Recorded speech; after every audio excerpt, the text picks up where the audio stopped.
कुछ आदतों को नहीं बदला तो ये आदतें एक दिन पवन सिंह को बर्बाद कर देंगी।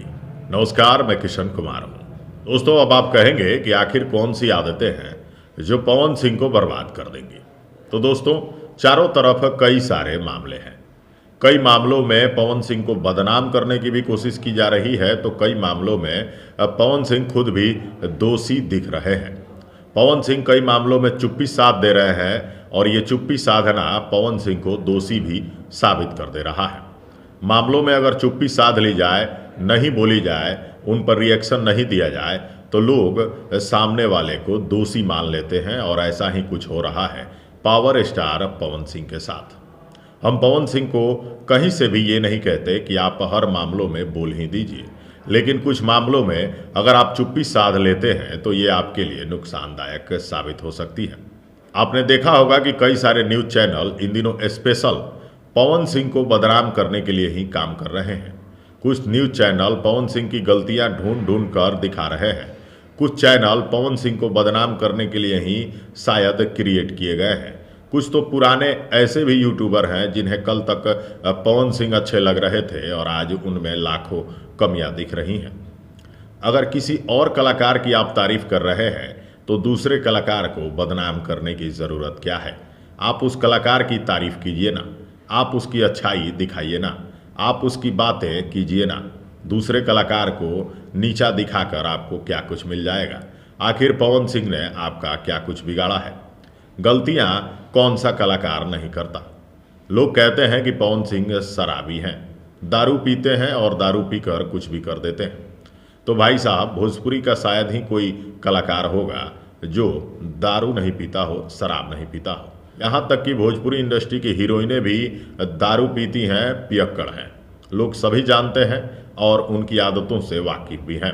बात करते हैं कि पवन सिंह की कौन सी आदतें उनको बर्बाद कर देंगी। तो पवन सिंह की सबसे बुरी आदत है लोगों पे भरोसा करना। लोगों पे भरोसा कर लेते हैं और उनमें से भरोसा करने वालों में से डिम्पल सिंह है। डिम्पल सिंह पवन सिंह के बारे में खुलेआम किसी से फ़ोन पर कह रही थी कि वो पी कर सोए हैं, वो ड्रिंक ले रहे हैं और पी करके वो होश में नहीं है। ऐसी बातें जब पब्लिकली फ़ोन पर बोली जाएंगी तो भाई साहब, सामने वाला रिकॉर्ड भी कर सकता है। जब रिकॉर्ड बातें हो जाएंगी तो वो कभी भी उस ऑडियो को यूज कर सकता है, कलाकार को बदनाम कर सकता है और आपकी इस हरकत से सीधा सीधा नुकसान पवन सिंह को होगा। दूसरी आदत है पवन सिंह की कि इनको बदनाम करने वालों पर ये चुप्पी साध लेते हैं, जबकि दूसरे कलाकार अपने आप को बदनाम करने वालों के खिलाफ कानूनी कार्रवाई भी लगातार कर रहे हैं।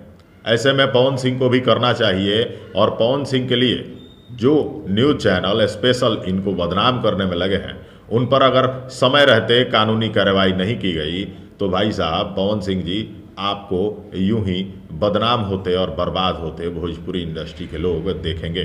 लोग कह रहे थे कि पवन सिंह अपने फैन का फ़ोन लेकर फेंक देते हैं। एक स्टेज शो के दौरान ऐसी बातें सुनने और देखने को मिली हैं। भाई, कुछ कलाकार तो बंद कमरे में दूसरे कलाकारों को उल्टा सीधा बक देते हैं और रोड पर भी गाड़ी वाले, बस वालों से विवाद कर लेते हैं। ऐसे में क्या ही कहा जाए। मैं किसी कलाकार का नाम नहीं लूँगा, लेकिन आप सब खूब समझते हैं कि दूसरे कलाकारों में भी कौन कौन सी कमियां हैं।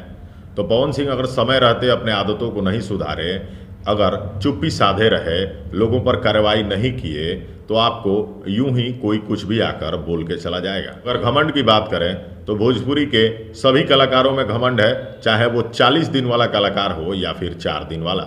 घमंड तो सर चढ़ के बोलता है। भाई साहब, घमंड कौन सा कलाकार नहीं दिखा रहा है। इन दिनों किसी के एक गाने अगर हिट हो गए तो उसके बाद उसका रवैया ही बदल जाता है। पवन सिंह ने तो हजारों गाने हिट दिए हैं।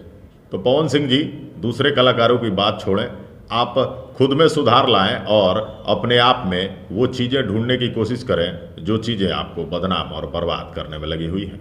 ऐसे में आप सभी दर्शकों को क्या कुछ लगता है कमेंट करके बताइएगा। अगली वीडियो में दिखाएंगे कुछ और। तब तक के लिए धन्यवाद।